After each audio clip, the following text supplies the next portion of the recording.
Kepada yang utaber Bapak Pendeta GKS Jemaat Hukum Ada, kesempatan kami berikan untuk ibadah pengebumian almarhumah. Kesempatan kami berikan. Terima kasih kesempatan yang diberikan Bapak Penatua BKHUI memberi kesempatan untuk pelayanan ibadah pemakaman almarhumah Mama Paduleba pada sore hari ini. Selamat sore, salam. Sidang penghiburan penguatan yang kekasih dalam Tuhan Yesus Kristus, saya ajak kita masuk dalam ibadah pemakaman. Memulainya, mari kita bersama-sama memuliakan Tuhan dari Kidung Jemaat 453, bait yang pertama, Yesus kawan yang sejati. Saya ajak kita menyanyi dalam bahasa Wankaka, bolu pahimori Yehu ati mapanamu, dan kata-kata selanjutnya. Kadaudulaki kuda kalebu hati-hati. Saya ajak kita masuk dalam saat teduh untuk menaikkan doa pribadi di hadapan Tuhan.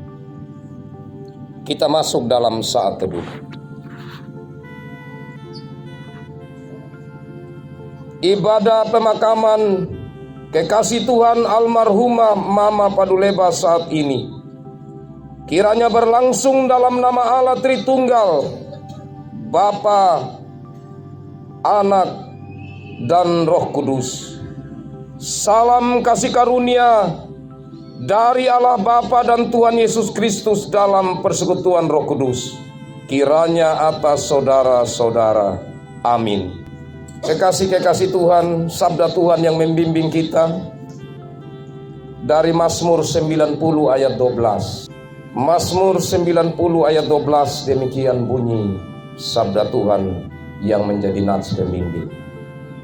Ajarlah kami menghitung hari-hari kami sedemikian, sehingga kami beroleh hati yang bijaksana. Demikian sabda Tuhan ini. Mari kita menyambutnya dengan kita bersama-sama kembali memuliakan Tuhan dari Kidung Jemaat 363 bait pertama, bagi Yesus kuserahkan. Kita nyanyikan dalam bahasa Wankaka, lahiyeuku harainya napata morikuku. Kalau gajalananya lai Yehuduka boluna, kalau gajalananya. Kita akan masuk dalam pemberitaan sabda Tuhan. Sebelum kita membaca, mendengar, merenungkan sabda Tuhan, mari kita satu hati, kita mohon campur tangan Tuhan dalam Roh Kudus. Kita berdoa. Saat ini Tuhan, kami menyediakan hati kami untuk benih firman Tuhan tertabur. Karena kami percaya bahwa firman Tuhan adalah kekuatan, adalah pegangan, adalah terang, adalah kebenaran yang menggiring kami kepada keselamatan yang kekal. Ya Allah Bapa di sorga, kami mohon Roh Kudus-Mu melingkupi kami, dan hamba-Mu yang saat ini Tuhan percayakan untuk menyampaikan kebenaran sabda-Mu. Hamba-Mu ini manusia yang terbatas, bahkan tidak layak. Mari Tuhan layakkan hamba-Mu ini, dan mari Tuhan bekerja dalam Roh Kudus, sehingga firman-Mu kami semua mengerti. Karena Tuhan yang berbicara, dan kami semua diberkati oleh sabda-Mu. Mari datang dan berfirman Tuhan. Dalam Yesus Kristus firman hidup, kami berdoa kepada Bapa di sorga. Amin. Sidang penghiburan yang kekasih dalam Tuhan Yesus Kristus, firman Tuhan saya pilih dari Injil Lukas pasal 16 ayat 19 sampai ayat 31. Injil Lukas 16 ayat 19 sampai 31. Saya bacakan dalam bahasa Wankaka. Judulnya, Li Pangerang na taupoit yaka hilaharu. Hiyehu na waingu li pangerang hawangu kuina. Enya hatau nampoit. Na kopin mabuat hiha.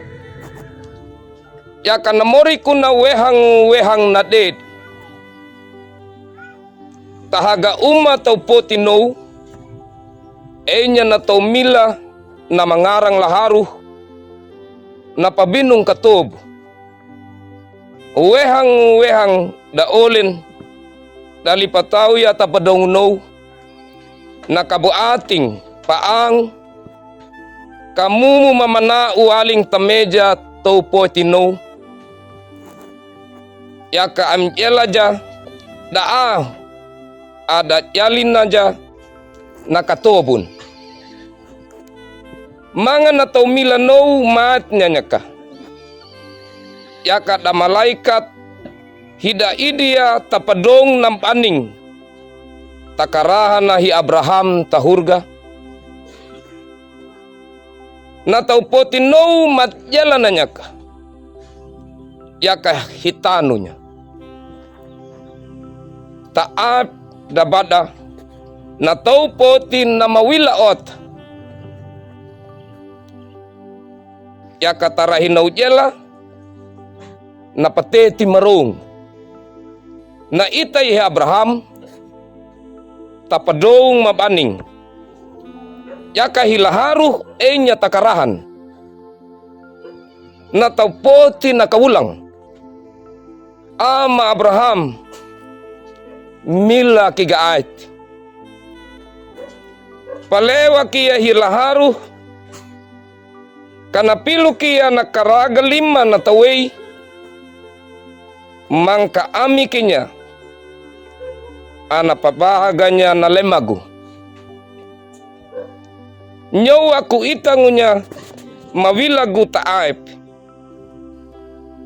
yedingu kahi Abraham nagapia munamu ya anagu tamorikum au mukolibolunya ka na makalung ya dia ka hilaharu na kolinya damadinyak ya egi ati nanyaka yaka ou mumawila higil nak waling lahi ou yaka nyam enya nakyalang nahawol nambakul abinapiak na tou waling ya aatun yan nei habali yaka na tou nei habali abinapiak aaminya ya wina na tau potino ama nyawa ku paohag palewa ganya hilaharu ta umaamagu eja dama tau mulimaha da anguagu palewa ya hilaharu kan panamu ja abida tau mapamana tapadong mawilaya hi Abraham na pagaping dud engu kali parehan na hi Allah na patuli hunihimu yaka huratu da nabi mata kaja kada keri pah dapat tulih tahurat no yedingu kana tau poit na pagaping darekam ama Abraham ae kang uka tau mamait na morikpali yaka aminnya lahidut engat yaya hidaharia waling tadok jalan wina kahi Abraham ada ihilikannya kah nalipareha na patuli nimuha ya kahuratu dada nabi dada wait jelamanya langka ijelang tau mait na morik bali demikian sabda Tuhan. Saya harap meskipun saya tidak mudah untuk membaca ini karena cerita tentang orang kaya dan Lazarus bagi orang Kristen salah satu cerita yang tidak asing. Kiranya bisa dapat dimengerti. Berbahagialah setiap orang dalam segala keadaan apapun, termasuk dalam duka ini. yang selalu rindu firman Tuhan dalam hidupnya. Shalom. Shalom. Saudara-saudaraku yang saya kasihi dalam Tuhan Yesus Kristus. Cerita ini sangat menarik. Kalau kita perhatikan cerita tadi, kalau dibagi ada dua bagian. Bagian yang pertama, cerita saat masih ada di bumi. Cerita kedua, saat ada di alam lain. Cerita yang masih di bumi pendek sekali. Dan yang pendek ini, kalau saja dia langsung berakhir dan tidak ada cerita lanjutan, berbahaya sekali. Karena kalau Hilaharuh dia mati, mang natopot matyalan baru dikubur dan dia selesai. Saya mau jadi seperti orang kaya. Kan ada cerita sampai di situ. Karena hidup berarti kita senang-senang seperti Topot Wega. Dia punya banyak harta. Tiap hari wehang. Yang dia lakukan adalah bagaimana membangun kesenangan hidup. Dia tidak peduli. Tahaga umana enya Hilaharuh. Yang susah sekali. Yang miskin. Yang sakit. Yang hanya berharap dia bisa makan dari sisa-sisa makanan yang jatuh dari meja orang kaya itu. Nah, sisa makanan yang bagaimana, Bapak? Kalau waktu itu, orang kaya kalau mereka habis makan di zaman itu mereka bersihkan tangan dengan roti. Jadi kalau contoh saja makan daging babi, habis makan tangan yang berminyak itu mereka bersihkan dengan ini roti, habis itu roti buang sudah. Nah, itu roti itu sudah yang dipilih oleh orang miskin seperti Lazarus. Tapi perjuangan Lazarus tentu tidak mudah. Karena ada juga anjing-anjing yang datang di situ. Yang bahkan menjilat korengnya, dan ini bukan koreng biasa. Kalau bahasa Alkitab itu kusta. Karena dia bernanah dan berbau busuk. Nah, kekasih-kekasih Tuhan, cerita di bumi yang kita dengar tadi sungguh tragis. Kenapa? Karena ada perbedaan jauh antara orang kaya dan orang yang sangat susah dan sakit ini. Orang yang sakit ini, dia punya teman hanya sedikit. Orang yang susah, yang miskin ini temannya hanya sedikit. Dia sama sekali waktu itu kurang dapat kasih sayang, kurang dapat perhatian. Orang kaya ini, dia hanya memperhatikan dirinya sendiri. Dan tentu cara hidup seperti ini, bersyukur sekali tidak ada di Wanokaka. Kenapa saya bilang tidak ada? Di Wanokaka ini, kalau mau bilang rumah mau belasan tingkat bisa. Kalau kita mau hitung, kita tidak ikut ini urusan keluarga yang mau bilang ada perkawinan kok, duka kok, kita tutup mata, kan tidak mungkin toh. Tapi kalau saja begitu mau berapa tingkat, memang ini rumah, kalau ini sapi, ini kerbau, ini babi, kita mau bilang peruangkan. Tapi kita tidak pikir itu. Kenapa? Ini hal baik. Yang kita pikirkan adalah bagaimana hidup bersama di dunia ini. Tapi saya melihat pada nilainya. Karena kita juga pasti perlu untuk manajemen hidup dengan baik. Tapi nilai kekeluargaan, nilai kasih, memperhatikan satu dengan yang lain, baik susah maupun senang, itu nilai berharga yang harus kita pelihara. Karena nilai ini sesungguhnya yang Tuhan mau. Kekasih-kekasih Tuhan. Tapi yang ditunjukkan orang kaya itu tidak demikian. Itulah yang pada akhirnya, saat ia tiba di alam lain, ada dua tempat. Ada tempat yang terhormat, ada tempat menderita. Saat dia sampai, dia sungguh merasa kehilangan. Apa yang hilang, Bapak? Dan ini salah satu dan hal yang paling penting dari tempat yang lain dari surga, atau yang sering dikenal neraka. Kalau saya tidak bayangkan itu api yang pertama, tapi yang paling utama, kehilangan kasih. Bayangkan Bapak Mama kekasih Tuhan, satu orang dia hidup tidak ada yang perhatian sama dia. Dia duduk sendiri, dia mau minta tolong siapa, tidak ada yang mau tolong dia. Dia mau menolong siapa juga tidak bisa, karena orang menjauh. Itu menderitanya luar biasa, apalagi kalau bertahun-tahun, apalagi kalau lama sekali. Dan orang ini dia sendiri. Artinya keterpisahan dari orang lain saat ada di tempat itu sengsaranya luar biasa. Dia mau dikasihi, siapa tempat yang bisa mengasihi atau orang lain? Tidak ada. Dia mau untuk mengasihi siapa? Tidak ada. Jadi mengasihi dan dikasihi tidak dapat dilakukan. Itu satu tekanan batin yang luar biasa.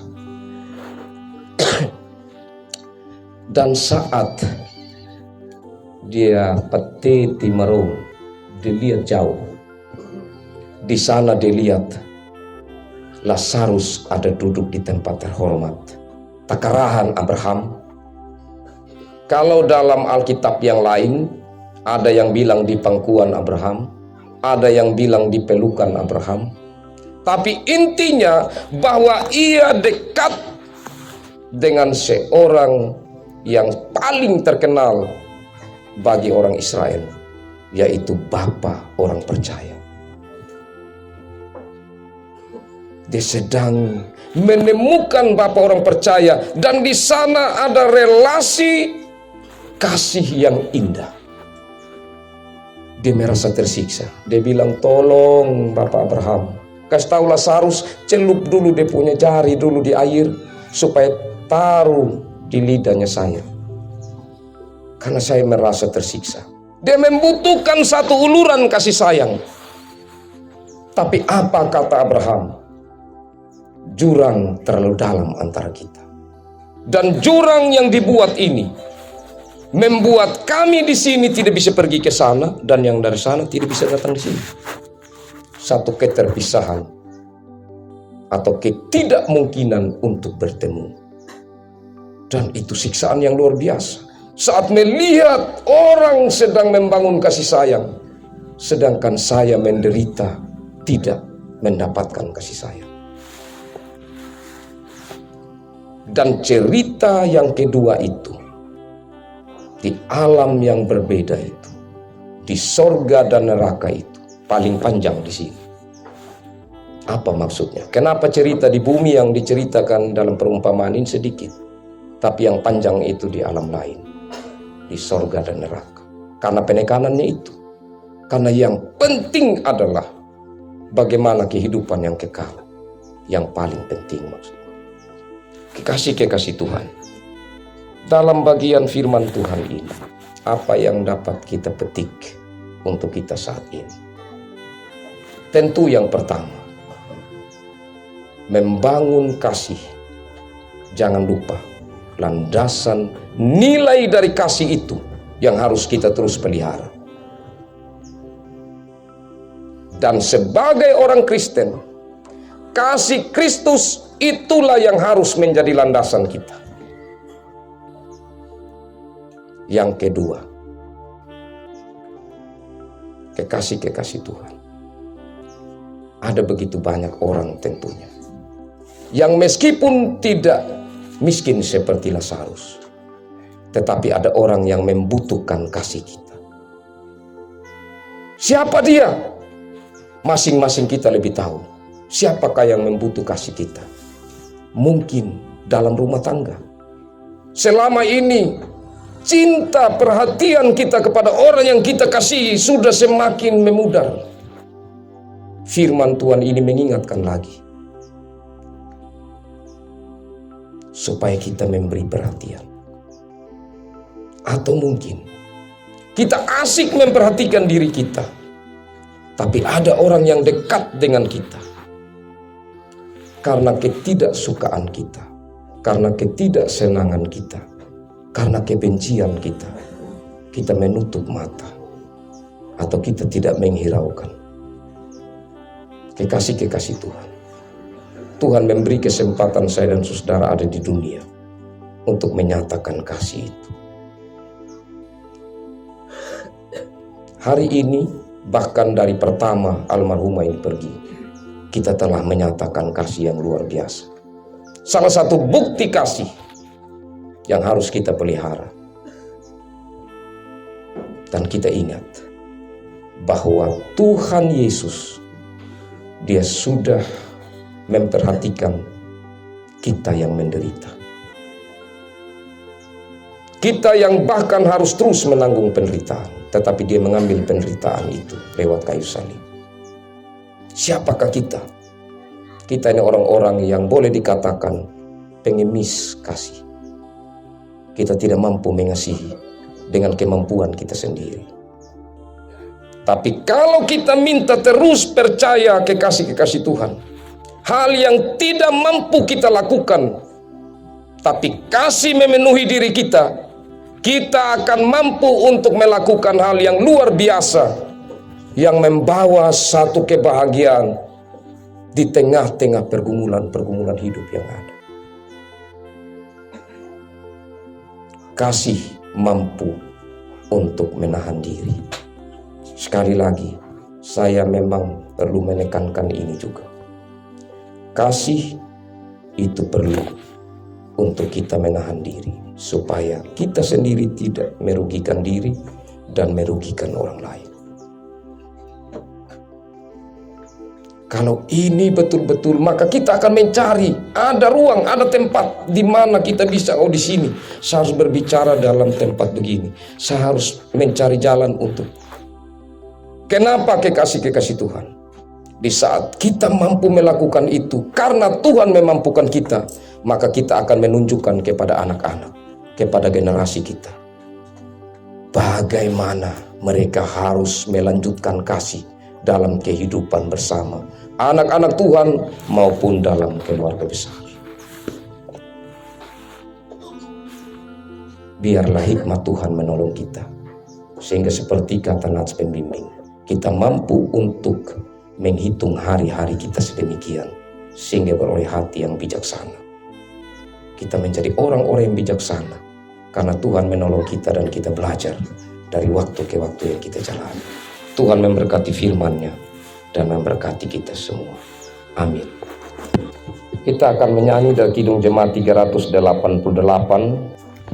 Selamat di tangan Yesus, aman pelukannya, dan kata-kata selanjutnya. Selamat di tangan Yesus, aman pelukannya, dalam teduh kasih-Nya aku bahagia. Yesus perlindunganku telah mati bagiku. Kita satu dalam doa syukur syafaat, kita berdoa.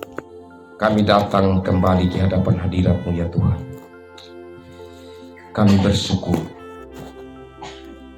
Kami bersyukur karena sejak hari pertama, dalam kedaulatan Tuhan memanggil pulang almarhumah Mama Paduleba dari antara kami. Tuhan tetap menyatakan kasih Tuhan. Kekuatan penghiburan yang tidak kelihatan, tetapi kami percaya melingkupi keluarga. Bahkan kekuatan penghiburan yang Tuhan limpahkan kepada kami, yang membuat kami hadir turut memberi penguatan penghiburan. Terlebih khususnya sejak hari kemarin sampai hari ini, ada begitu banyak yang bergumul bagaimana kami hadir sebagai keluarga dalam bentuk kehadiran masing-masing. Tapi puji Tuhan, Tuhan membuka jalan. Karena itu saat ini kami semua bersyukur. Itu semua bukan karena kemampuan kami, tapi itu campur tangan Tuhan semata. Ya Allah Bapa di sorga, di saat pembahasan yang sudah dan mungkin masih ada yang dilanjutkan, Tuhan memberkatinya, sehingga pada akhirnya semua saat berpisah dari tempat ini, pulang dengan tetap memegang ikatan kasih Tuhan, ikatan kekeluargaan satu dengan yang lainnya. Ya Allah Bapa dalam kerajaan sorga, terima kasih untuk firman-Mu yang kembali hadir memberi pegangan bagi kami, khususnya keluarga kami di sini. Dan untuk kami yang Tuhan masih menjalani, memberi kesempatan menjalani hidup, kami tetap memohon Tuhan menopang kami karena kami ini lemah, kami terbatas. Jangan biarkan kami berjalan menurut rencana kami. Biarlah Tuhan yang pandu kami. Roh Kudus Tuhan jangan melepaskan kami. Ya Allah Bapa di surga, kami menyerahkan acara selanjutnya ke dalam Tuhan. Kami percaya bahwa jalannya acara secara budaya, kalau Tuhan yang memimpin kami, semuanya berjalan dengan baik, meskipun bukan yang terbaik. Karena kami percaya segala sesuatu yang baik itu datang dari Tuhan. Ya Allah Bapa dalam kerajaan surga, terima kasih kesempatan yang Tuhan berikan keluarga duka menyampaikan ungkapan syukur mereka lewat persembahan, termasuk dalam bentuk ternak. Terima kasih kesempatan Tuhan berikan kami juga memberi persembahan. Berkatilah ya Tuhan. Dan biarlah kami belajar terus untuk memberi diri kami sebagai persembahan yang hidup, yang berkenan di hadapan hadirat Tuhan.